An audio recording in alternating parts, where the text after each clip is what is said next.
It is 6:30 on the dot, so we are going to go ahead and get started. Want to welcome all of you who are joining us online on the lacasalive.com and also on YouTube. We want to welcome those of you who are also in person with us as well in the sanctuary, and thank you for coming out on this beautiful evening. We want to honor you wherever you're at. A little public service announcement. We are resuming the 8 a.m. worship service in person this coming Sunday. We invite you all to that if that is the service of your choice. And again, we want to honor all, so whether you're joining us in person or online, we are the church together. Let's begin with a word of prayer. God, we thank you for the world you've created, a world that is very diverse, a world that is a large world, a world that indeed you hold in your hands. And as we gather for these next 6 weeks, we ask you be with us as we learn and grow together about our own faith and about the faith of others. It's in Jesus' name we pray. Amen. So I'd like to begin by kind of giving an overview of what we're going to be doing the next 6 weeks and talk about the topic for each section.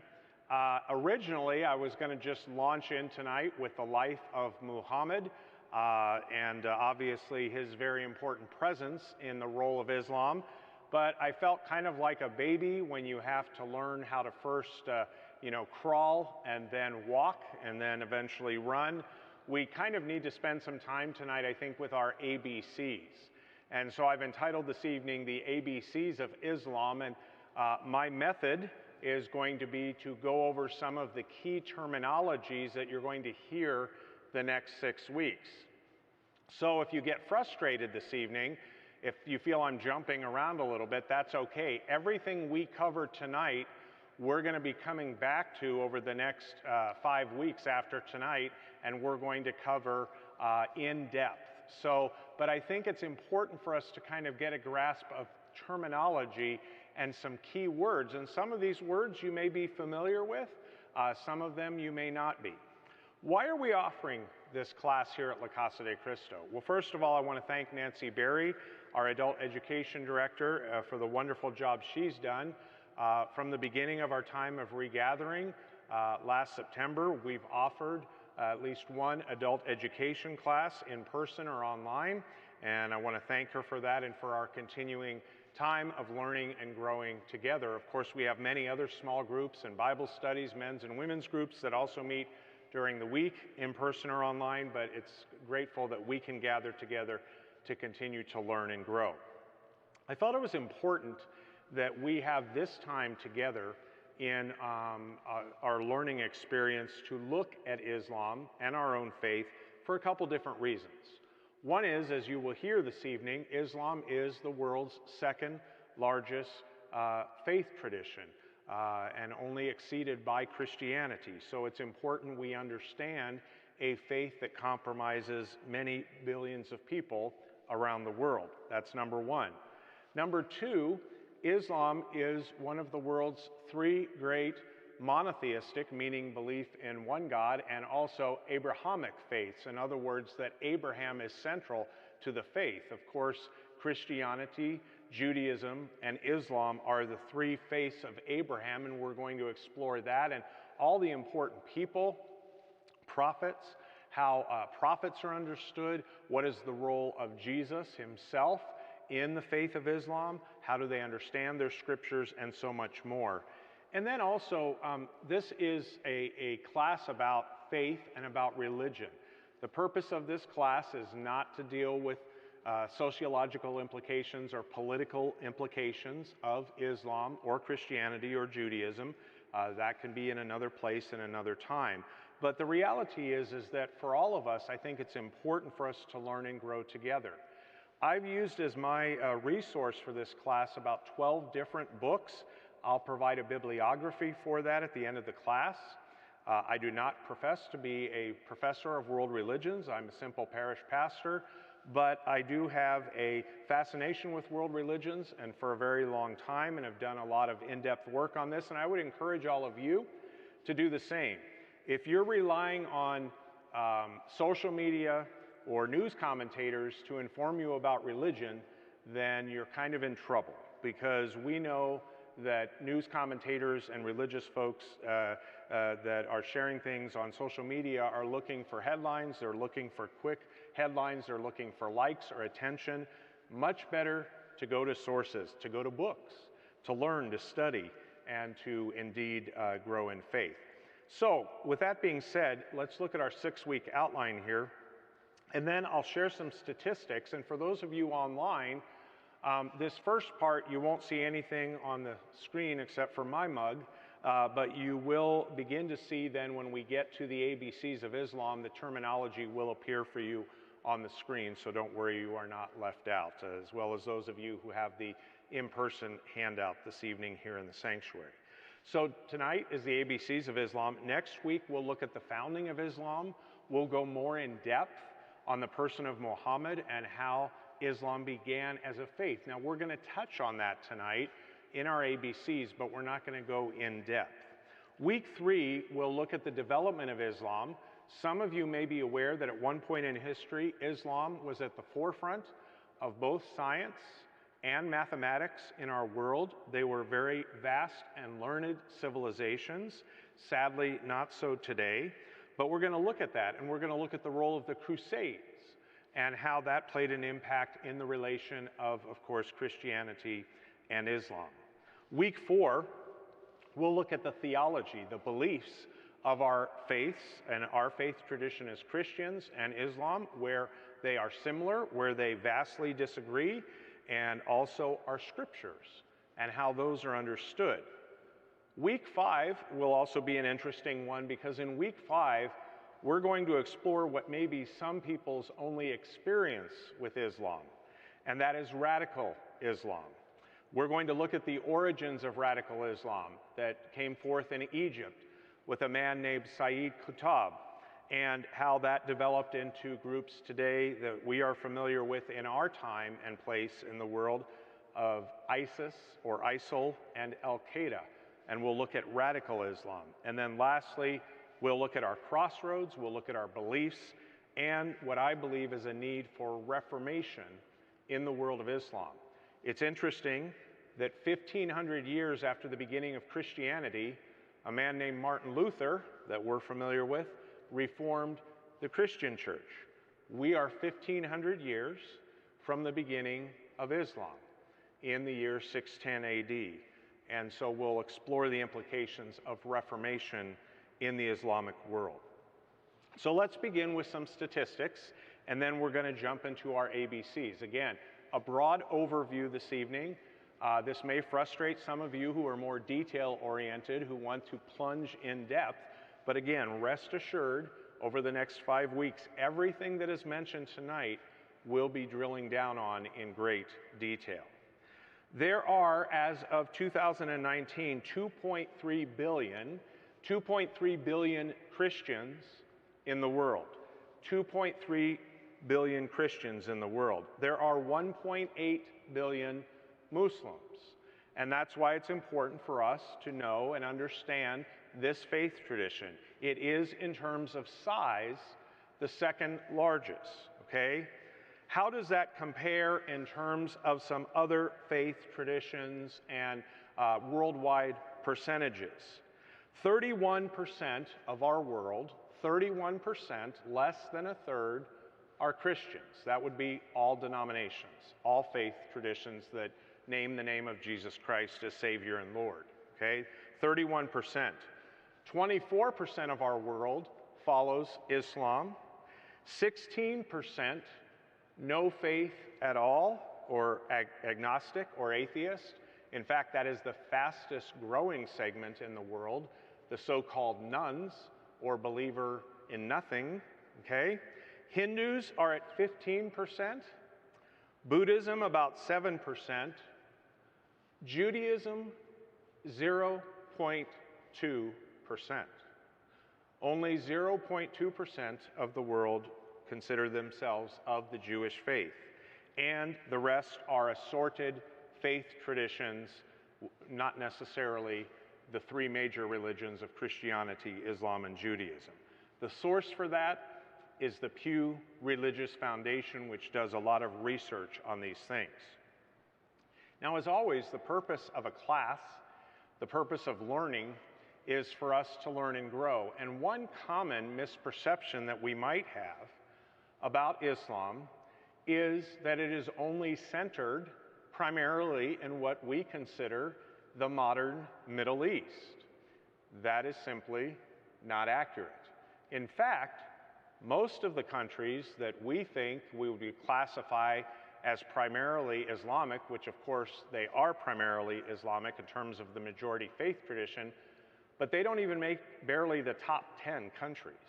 Countries like Iraq or Iran. So the top 5 are actually countries in the Trans-Pacific region. Indonesia is the largest country in the world that is considered a predominantly Muslim country. About 87% of inhabitants of Indonesia are Muslims. In India, of course, it shares the Muslim faith along with Hinduism and Buddhism and Sikhism, but India is the second largest country that is considered a predominantly Muslim country. Pakistan is the third. Bangladesh is the fourth, and then rounding out the top 5 is Nigeria. Iran, Iraq, Turkey barely make the top 10. This is important to understand in terms of statistics and why we're studying these faiths, because again, we have a large faith tradition in the world, second only to Christianity. Most religious statisticians consider that Islam, and if you're here in the sanctuary tonight, I'm now flipped over on the back on page 2, that Islam will probably become the world's largest religion by the year 2050, surpassing Christianity. That may not necessarily be due to conversions, although that could be, but primarily demographics. And what I mean by that is the average age of a Muslim in the world today is 24 years old. The average age of a Christian or a Jew is 58 years old. And so when these younger people in the Islamic faith bear children of their own, there will simply be an explosion demographically when these younger adults have children of their own. Of course, primarily when you are in a faith tradition, that is the faith that you are raised in, not always. So again, the source for that is the Pew Foundation. Now that gives you a wide overview. Those of you at home, those of you here, that gives you a wide overview of some statistics. Important to note, okay? The Trans-Pacific region is the largest concentration of Muslims in the world today. What about in the United States, in our own country? There are roughly, as of last year, 3.45 million Muslims in the United States. That is 1.1% of our total population. 1.1% of the total population of the United States of America, which stands roughly by guesstimates at 350 to 370 million people. It's obviously a constant moving target, but 1.1% of the American population. We'll talk a little bit later about how that breaks down and the importance of these statistics. Now, for those of you at home and those of you here, you have your handout, and we're going to begin looking now at the ABCs of Islam. And what I'd like to do for the remainder of our hour together is go over some key terminology, some key words in our life and faith together so that we understand what we're talking about in the coming weeks. You may have heard of this terminology. We're going to even go back to basics as to what does the word Muslim mean, what does the word Islam mean, and some basic things for their terminology for God and for their faith traditions. But hopefully this gives all of us a kind of groundwork of what we're talking about. To me, to launch in tonight, the beginning of the Muslim faith by Muhammad would be kind of, I think, a mistake because we'd be dealing with words and locations, geography that you may not be familiar with. And so speaking of that, we're going to begin with a map that you're going to see at home and up on the screen. And if you will look at this map, you will see very clearly what is the Arabian Peninsula. We are going to talk about pre-Islamic times in the region of Arabia. If you look at this map up at the upper left-hand corner on your screens, you will see what is today Syria, what is today below Syria, Jerusalem. You'll see off to your right, modern-day Iran, modern-day Iraq, but you see the vastness of the Arabian Peninsula, what is today, for the most part, modern-day Saudi Arabia. A vast, vast desert.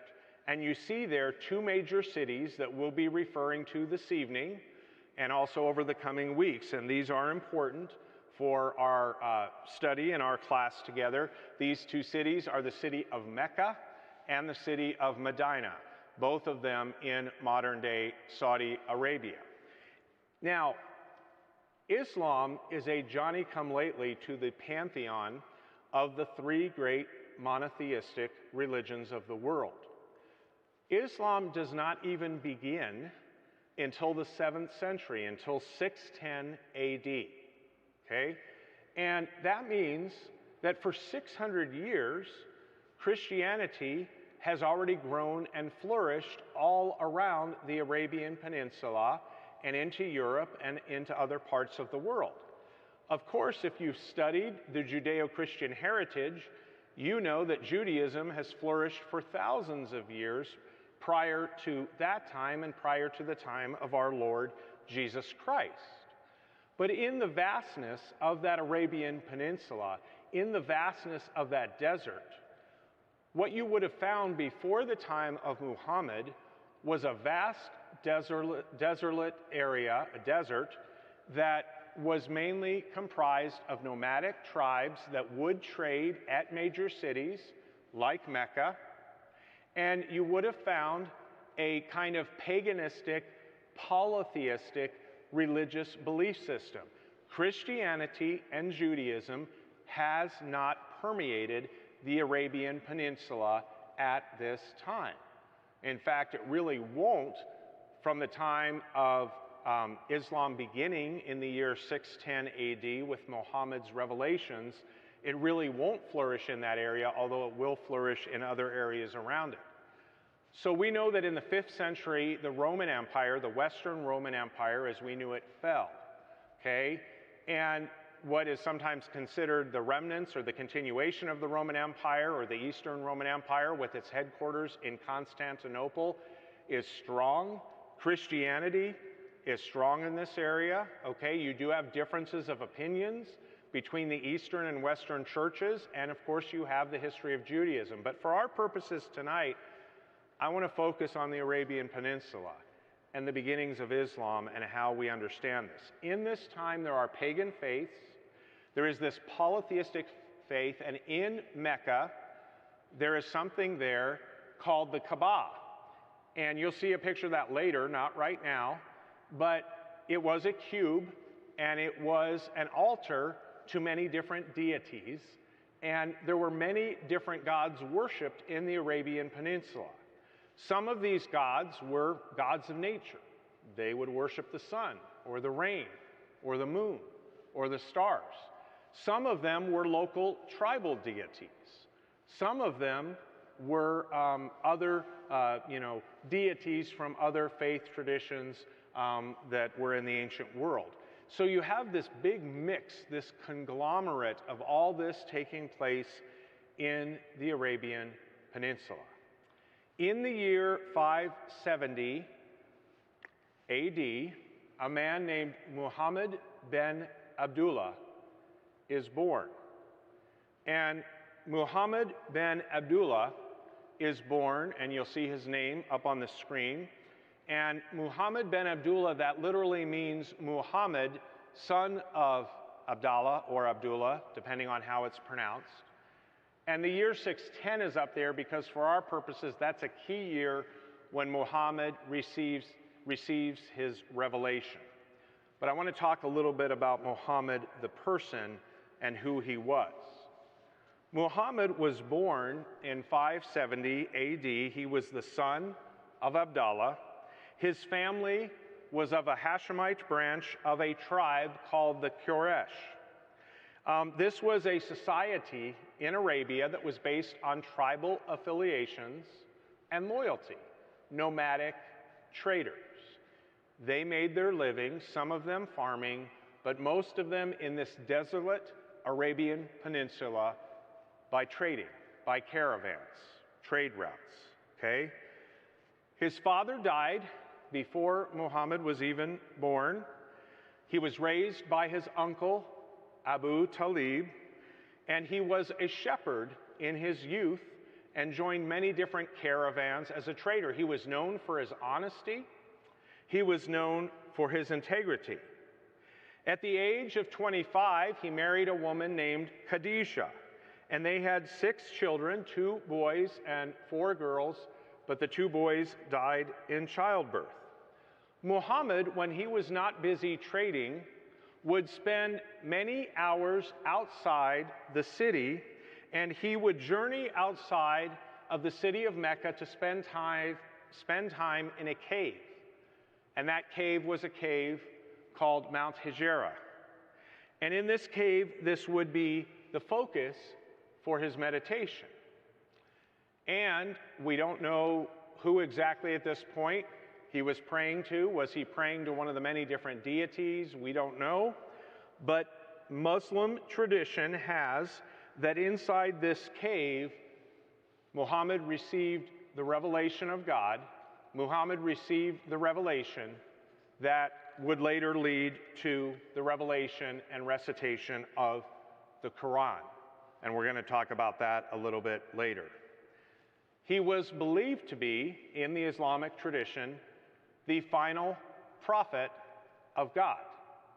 And so he takes the title of prophet. This is important because early on Muslims were called Mohammedans, and that is an incorrect title because Muhammad never claimed to be divine. He did claim to receive divine revelation as a prophet of God. From this time forward, from his time in the cave, and he would return to the cave often over the next 23 years, Muhammad would receive revelations, and thus Islam, as we know it, was born. Okay? Again, the significance of 610 AD is when Muhammad received his first revelation. Now, just put that in historical perspective. This is 610 years after the life and the teachings and the death and resurrection of Jesus Christ. This is thousands of years that Judaism and the Hebraic faith predated Christianity. But Islam will also take up some of the familiar names within Christianity and within Judaism, and it will take up a variety of other titles that the faith holds in common, while also obviously having some very different belief systems. Islam itself, the word Islam, means surrender to God or submission to God. It comes from a root word in the Arabic alphabet, which translates into our alphabet, SLM. And so from that, you get the word Islam, okay? And it literally means submission or surrender to God, okay? Now, with that being said then, and understanding that, the word Muslim, okay, should be referred to then as a follower of Islam. A Muslim is a follower of Islam, okay? It could mean student of Islam, it could mean follower, could mean disciple of Islam. But these are some familiar terms that we need to know and understand in order to continue our journey over the coming weeks, okay? Then we get to Mecca itself.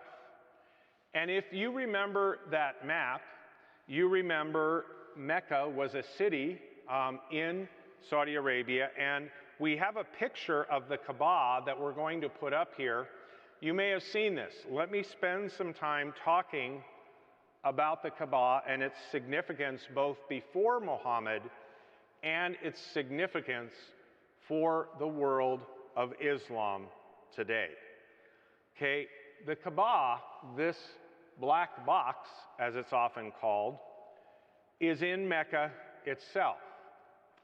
It contains a black stone, which is believed to be the remnants of the tears of Adam and his sinfulness and depravity.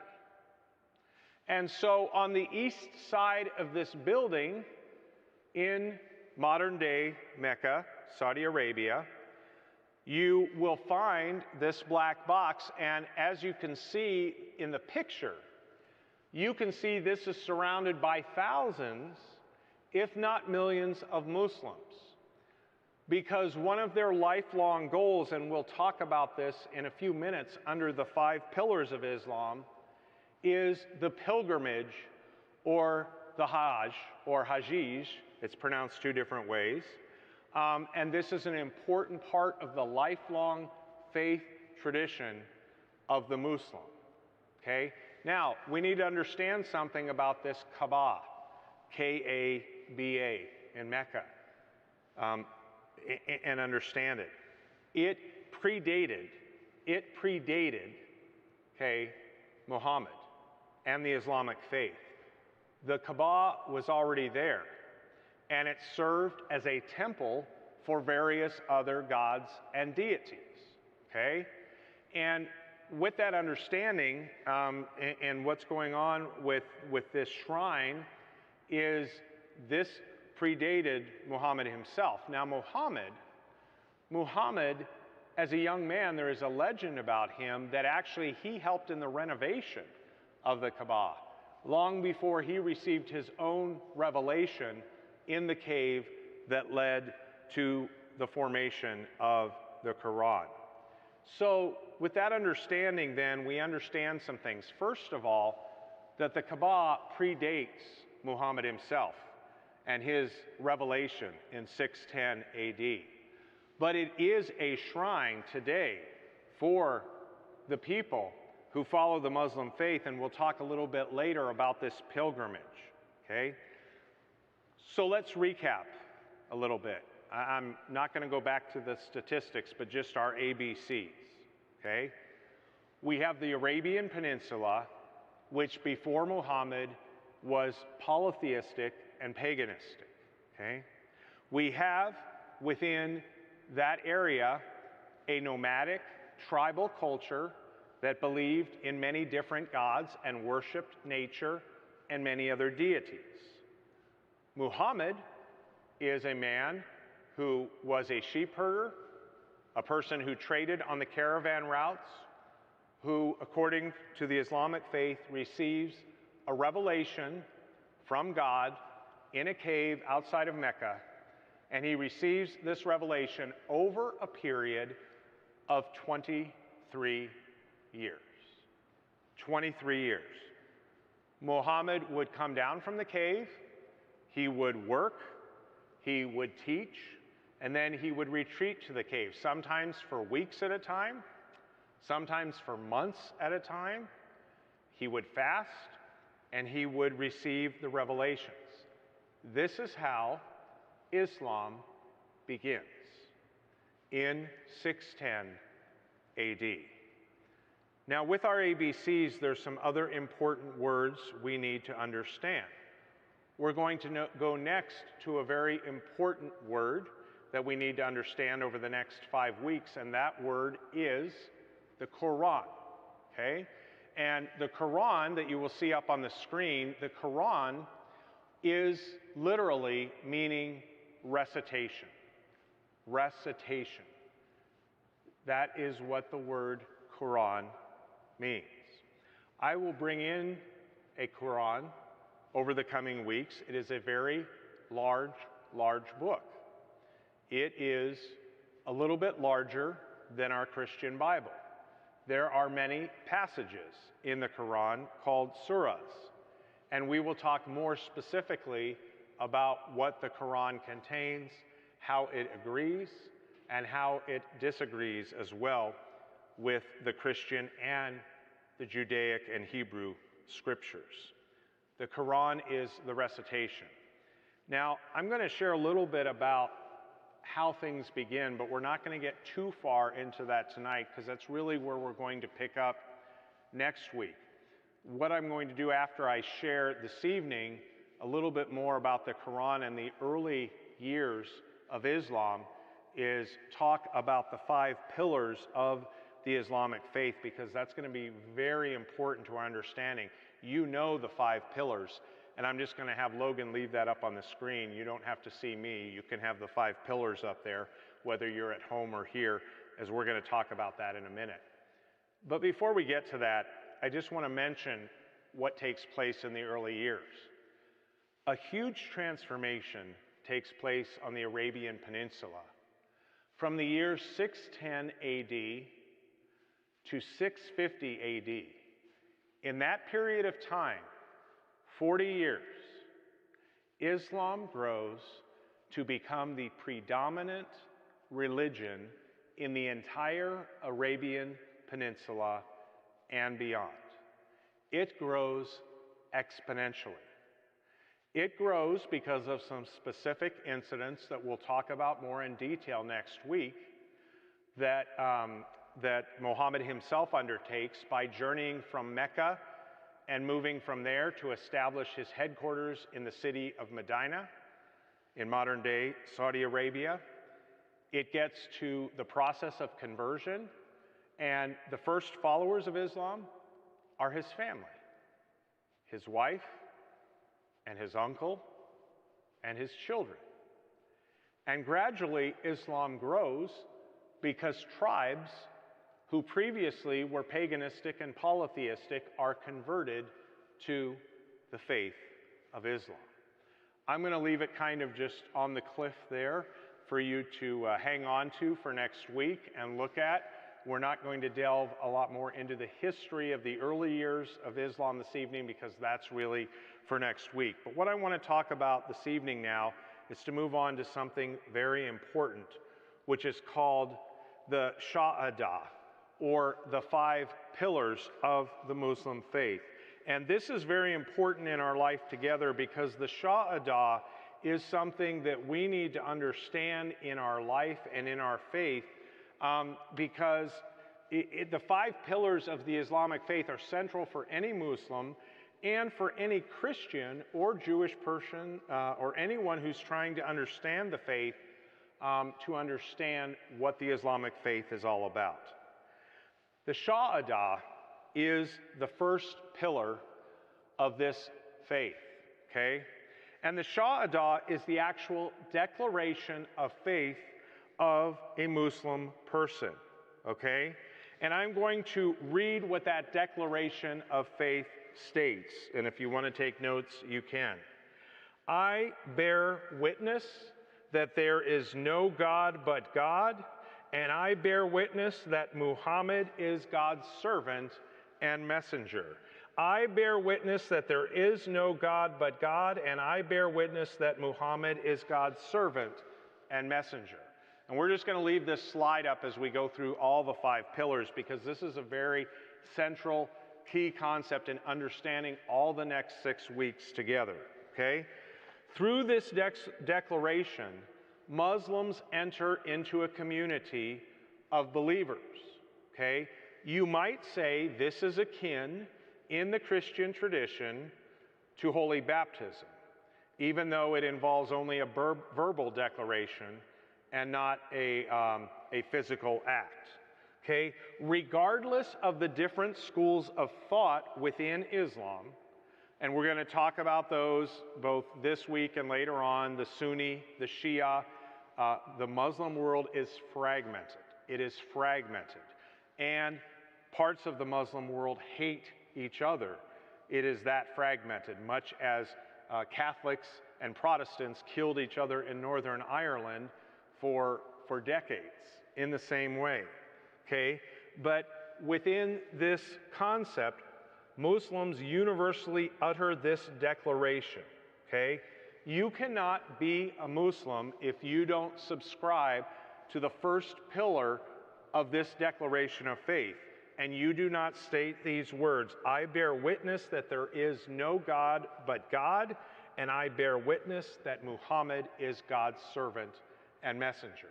You might also say, this is their version of the creed, okay? When we share our Apostles' or Nicene Creed. So, with that then, what this states is the oneness of God, prophecy and belief in Muhammad as the final prophet of God and the last messenger of God, and a belief that there will be a day of judgment. We will talk about that under theological concepts, okay? So, with this, there is a rejection then. Why is this so important? Number one on the 5 pillars of faith. Remember what I told you previously about the pre-Mohammedan Arabian Peninsula? I shared with you that it was polytheistic and paganistic. By this recitation, all of those deities, all of that worship of other gods or worship of nature is rejected. And this is key to the Islamic faith growing in the Arabian Peninsula and beyond. If you don't have this Shahada, if you don't have this creed, this belief system, then they're going to go back to their other gods. They're going to go back to the way it was before Muhammad. So for Muhammad and the early Muslim people, the Shahada is very, very important, okay? Why is it also important in the life of a Muslim on a daily basis? It is important because within the 5 daily required prayers of the Muslim that Muslims perform, the Shahada is recited 9 times. In fact, in all the prayer times that Muslims have, and we'll talk about the prayer times of Muslim and why that is so important, if you don't recite the Shahada, the prayers are not valid. The prayers are not considered worthy before God. So understand the importance of the recitation of the Shahada. No other Muslim can reject another Muslim if they recite the Shahada. They may be Sunni Muslim, or they may be Shiite or Shia Muslim, but none of them can reject each other as a fellow Muslim because this is so important. It's absolutely pivotal. And if a person spent in their tradition their entire life as a non-Muslim, but on their deathbed realized the truth of the Shahada and recites it with sincerity, then that person would be considered a Muslim and their past evil and sins would be forgiven. Daily prayers, okay? The second, salat, daily prayers. Prayers are so important in the life of the Islamic faith. And while the failure to pray or praying incorrectly would not be held against you, which we would also say would be true within the Christian and Judaic tradition, that God's not going to punish us for praying incorrectly or praying feebly or weakly, there's a difference in the Muslim tradition. And that difference is if you do pray correctly, it's considered to your benefit in a form of what we would call works righteousness, or in other words, brownie points before God, okay? Now, as Lutherans who believe in grace, as Christians who believe in grace, we don't believe in that works righteousness to begin with, but I just want to distinguish that in terms of the prayer. The second pillar, the salat, or the daily prayer of the Muslim, is very important. These daily prayers that are referred to as a salat are part of the ritual of the Islamic faith. And they have prayers at various times of the day. If you have traveled in a country that is either primarily or partially Muslim, you might have heard the call to prayer that is echoed over the speakers outside the mosques, calling everyone to prayer. Therefore, there is prayer at dawn, there is prayer at noon, afternoon, evening, and night. 5 times of prayer during the day that are central to their life together. Prayer is vital in understanding the faith of Islam. Prayer is vital. And let me just read to you something from the 13th chapter or surah of the Quran. Those who are patient in adversity seek the pleasures of their Lord and keep up prayer and spend compassionate time out of their day, secretly and openly in prayer, which repels evil with good. As for those, they shall have their eternal and heavenly home. Prayer becomes central to the life of the Muslim. When they pray, they always pray in a position that faces Mecca, the Kaaba, the holy site, and the site of the pilgrimage. Prior to prayer, Muslims do perform a ritual washing. It's called an ablation. And water is considered both a purifier and a source of God's mercy. This is similar to Judaism and Christianity.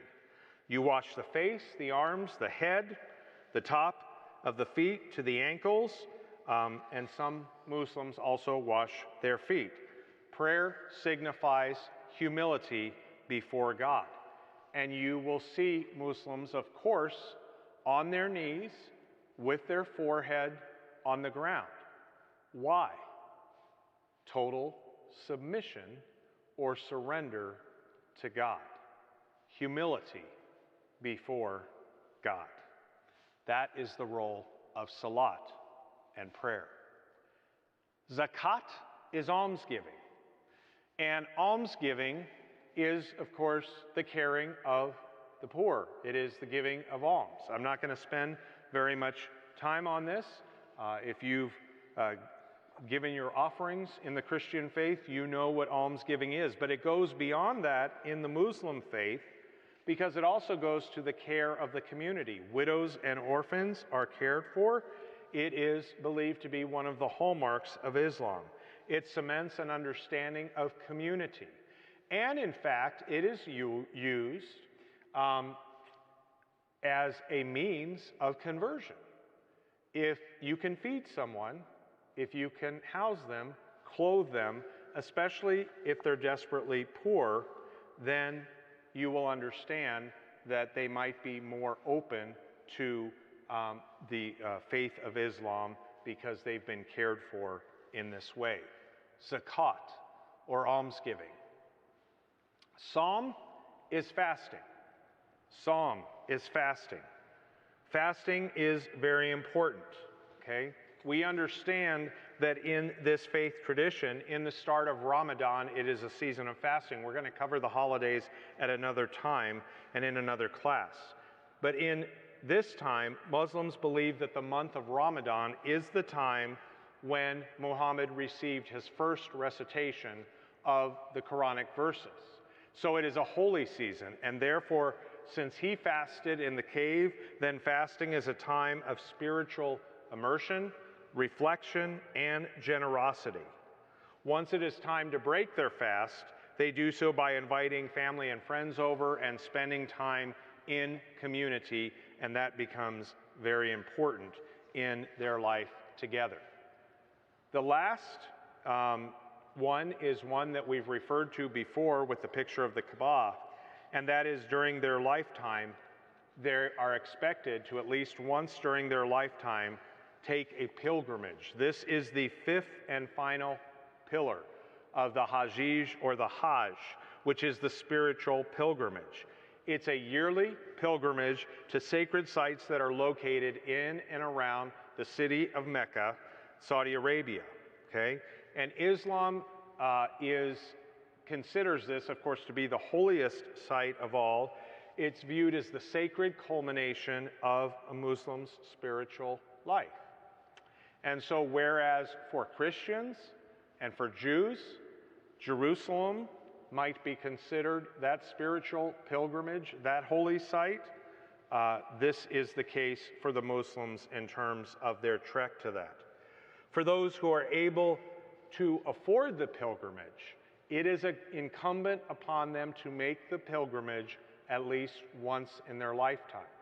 We all know people's socioeconomic status varies greatly around the world. For many Muslims, they spend a large part of their life accumulating the funds just so they can make the pilgrimage. It's that important to them. And there are, of course, financial and physical constraints, so it is not held against them if they cannot make it for financial or physical reasons, but it is to be seen and understood within that context of the pilgrimage. These are the 5 pillars of faith. But before we move off this screen, I just want to repeat something that's very, very important to understand. The Shahada, the statement of belief, is crucial to an understanding not only of being a Muslim, but of recognizing fellow Muslims. And without the recitation of that Shahada, that prayer, no other prayers are valid. In fact, the life of a Muslim is not valid. It is that important. It is their statement of belief. Okay, let's move on in our ABCs. And what we're going to do now is we're going to move to the concept of the mosque. And we can put that up there. I believe that's the next one. The masjid, or the mosque, as we say it in the West, is, of course, the central site for Muslims to gather as a community. What is the primary purpose of the masjid, or the mosque? The primary purpose is for ritual washing and for prayer. There are usually 3 areas of the mosque, and I'm going to have a drawing for you of this next week. But there are 3 major areas in there. One is kind of a community area. It would be the equivalent of a Christian fellowship hall or area for food and community, and for the community to gather in fellowship. The other area would be the area where you would be on your knees and on your forehead in prayer. And the last area would be the area of ritual washing, which you would take place before the prayer. Now, I know there's a lot of mystery surrounding what's inside the mosque, but really it is designed as a center for prayer. In the Muslim tradition, you may pray anywhere. You may see at airports Muslims praying. They get out their prayer rug. They face Mecca when they pray. They may pray in their homes. They may pray in other areas. And just as we may pray anywhere, they may as well. God is accessible in all that way in their tradition. But the mosque is a special gathering. It's a gathering of the community. And as it would be true in Judaism and in Christianity, the community is very important for the Muslim faith. They, along with Jewish synagogues and Christian sanctuaries and worship centers during this pandemic, have shut down. They, by and large, a large part, have taken seriously the time we could not gather together in person. But community is very important and very central to their life and their faith together. Let's look at our next slide then, and I believe, Logan, if we can put up the hijab. Is that the next one we have? That's a picture of a mosque. That's actually, hold on that one, Logan, thank you. Hold on that one. That's actually the Islamic Cultural Center here in Tempe, Arizona. And that is a place where you can learn a lot about the faith of Islam. Prior to the pandemic, they were open to the public. They are not now, but this is probably the largest mosque in the valley. There is also a mosque, several mosques here in Scottsdale in the immediate area, but this is what a mosque looks like. Moving on to the next slide. Do we have the picture of, oh, okay, yeah, I'm off. Logan's right, I'm wrong, all right. I want to talk for a minute about the Sunni and Shia division. We're going to get more into this over the coming weeks, and we're going to actually spend a fair amount of time on this because it's very important to understand. You may have recalled a number of years ago in the middle of the Second Iraq War that there was a bombing at a mosque in Karbala that killed hundreds of people and destroyed the mosque itself. That mosque was blown up by those of the Shia faith against the Sunni faith. And so there is a division within Islam, which is true of most faiths, but this division is one that begins over the basis of who is Muhammad's successor. And the whole division is over the line of authority in the faith tradition and who holds the line of authority. Now, this is not uncommon in other faith traditions to have different leaders vie for the tradition. For example, in the Christian faith, the Pope is held by Roman Catholics as to be the infallible, inerrant leader of the Christian faith, that there can be no error made by the Pope within the Christian tradition. Of course, Protestants would beg to differ about that. And so there are different belief systems that hold different lines of authority. Again, for this evening's purposes, I am not going to get deeply into the Sunni-Shia division, but it is very important for us to understand. There is also a side of Islam called Sufism, and Sufism is the mystical side. We'll talk about that as well in coming weeks. And you can actually find about 24 other variations of the Islamic faith outside of the Sunni and Shia tradition. So much like Christianity, much like Judaism that has within Judaism different segments of Judaism, your Reform, your Orthodox, your other understandings, the same is true within Islam. And I know that, again, it's a little probably frustrating for you for me to just touch on these things this evening and not go in depth with them, but I want us to have a frame of reference because these terms are very important if you want to do some work on your own between now and next week. Very important for us to understand. Let's go to the next picture or next slide, Logan. And what we'll do with that one is you will see here what is called a hijab, or a head covering for a Muslim woman. There is also a head covering for a Muslim man called a taqiyya. And you have probably seen this from Muslim men as well, that they have a head covering. Sometimes there is a cincture or a rope that covers that head covering. What is the purpose of this and how do we understand this? First of all, there is diversity here across the board in terms of who follows these traditions and who does not. For example, if you were to go to Iran today, to the country, the nation of Iran, every woman in Iran would be forced to wear one of these in public. If you go to the country of Saudi Arabia, that would not be true. Muslims in America, you may see them wearing these head coverings, male or females. You may not see them. You may see a variation of this. In this particular picture, the woman is wearing a head covering that does not cover the rest of the face, but you do see in some situations that veil or that hijab covering most, if not all, of the face. In fact, in Iran, most of the hijabs only show the women's eyes. Why is this? This is considered a form of modesty by both men and women before God and before other human beings. Also the reason why many traditional Muslims wear robes. It is to take away any kind of clothes or clothing that would accentuate human sexuality, that would accentuate either a woman or a man's body. And so this is done to cover the woman's face. And of course, we always have a two-tier system because the men have held the power for hundreds of years, and so the men have never had to wear a veil, but the women have.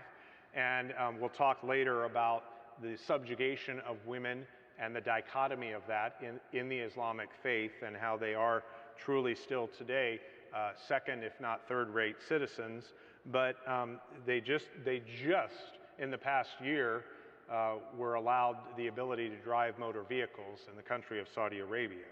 So when we understand these things, these ABCs give us a little understanding of what is to go on. Is that it for the picks and slides, Logan? Thank you.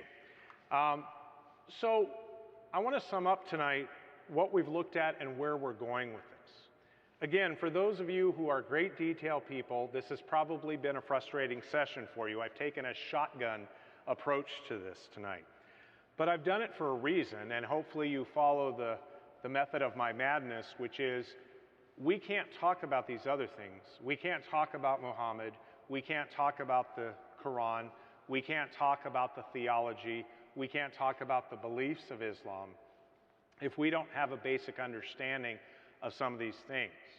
What we're going to do next week is we're going to move beyond these ABCs, and we're going to move into the beginnings of the Islamic faith and how it grew so rapidly in the Arabian Peninsula.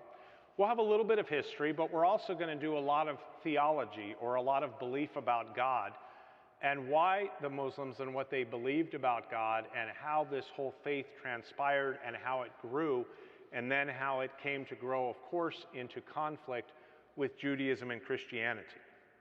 We will also next week talk much more in detail about a compare and contrast of the three faiths.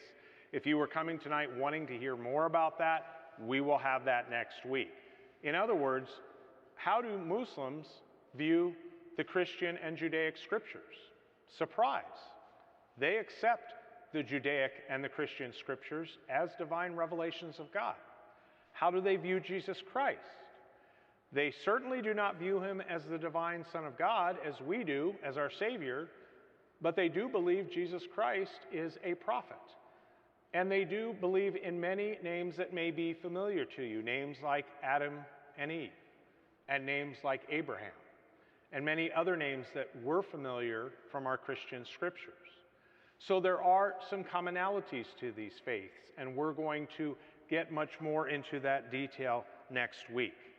I'd like to close with one word that's not on the outline or not on your sheet here tonight that is misunderstood and has been corrupted in the Islamic tradition. And we'll also touch upon this much more when we get to the week in which we're going to explore radical Islam. There is a word called jihad, which many of you may be familiar with. And it's often been translated in the West that jihad means war against the infidels, which would be, according to radical Muslims, non-believers, which would include Christians and Jews. And that's the way jihad has been translated. But in the Quran, the word jihad literally means struggle. And that word means struggle in terms of one's struggle with one's spiritual life, one's struggle with God, one's wrestling with God. And so for the Muslim, in its pure and its non-corrupt sense, the word jihad has a positive meaning.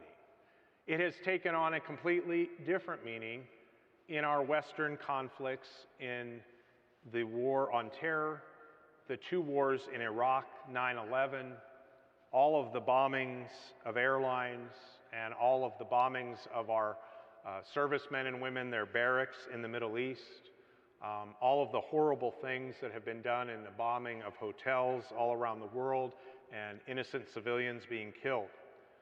But in its ideal sense, jihad meant struggle, spiritually. And in its ideal sense, if you go back, and we're going to look at this next week and look at the Quran, Muhammad did not begin the faith of Islam with enmity towards Christians or Jews. That came later in the corruption of Islam and in Muhammad's successors. So we're going to look at this vast faith and do that compare and contrast next week. And then we'll move on to, after that, some theologies and beliefs. We're going to look at the Crusades. We will look at radical Islam, and then look at our faith and our life together. One important thing before we wrap up for this evening, questions.